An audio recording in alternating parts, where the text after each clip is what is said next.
प्यारे बच्चों, हिंदी की क्लास में आपका स्वागत है।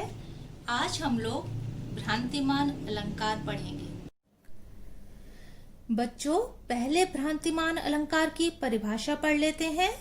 जहां उपमेय को भ्रम के कारण उपमान समझ लिया जाता है, वहां भ्रांतिमान अलंकार होता है। अभी आपने देखा था कि इससे पहले जो हमने संदेह अलंकार, एक वीडियो जो मैंने बनाया था संदेह अलंकार का, उसमें तुम लोगों ने पढ़ा था कि उपमेय और उपमान में संदेह होता है पर निश्चय नहीं हो पाता, पर भ्रांतिमान में उपमेय को भ्रम से उपमान समझ लिया जाता है, मतलब निश्चय ही हो जाता है।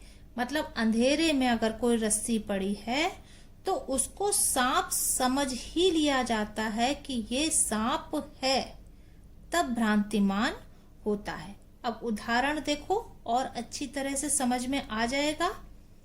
बादल से काले काले केशों को देख निराले, नाचा करते हैं हरदम पालतू मोर मतवाले। अब मोरों ने जो काले काले केश थे, इनको बादल ही समझ लिया। मोरों को संदेह नहीं हुआ कि बादल हैं कि केश हैं, उन्होंने बादल ही समझ लिया और वो नाचने लगे। इसलिए यहाँ पर भ्रांतिमान अलंकार है। यहाँ पर मोरों ने केशों को बादल ही समझ लिया है, इसलिए भ्रांतिमान अलंकार है। एक उदाहरण और देख लो। कपिकर हृदय विचार, दीन मुद्रिका डार, तब जाने अशोक अंगार, सी हर्ष उठ कर गहेऊ।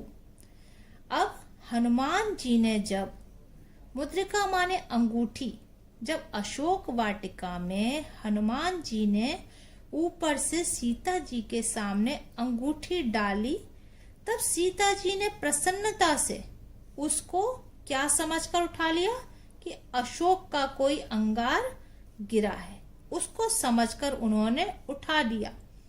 तो यहाँ पर अंगूठी को उन्होंने अशोक के पेड़ का अंगार समझ लिया, कोई कि अशोक का कोई ऊपर से फूल सा गिरा है, ये समझकर उसको उठा लिया, इसलिए भ्रांतिमान अलंकार है।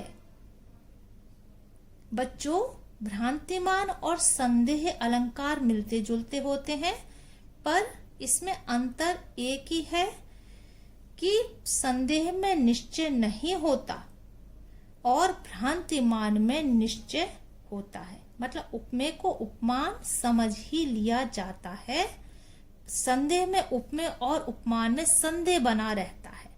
यही प्रमुख। आशा है बच्चों आप लोग को बहुत अच्छी तरह से समझ में आ गया होगा। यदि आपको कुछ पूछना हो तो आप मुझे कमेंट कर सकते हैं। और हाँ बच्चों, इसको सब्सक्राइब जरूर कर लीजिए, क्योंकि आगे आने वाले वीडियो भी फिर आपको आसानी से मिलते रहेंगे। धन्यवाद।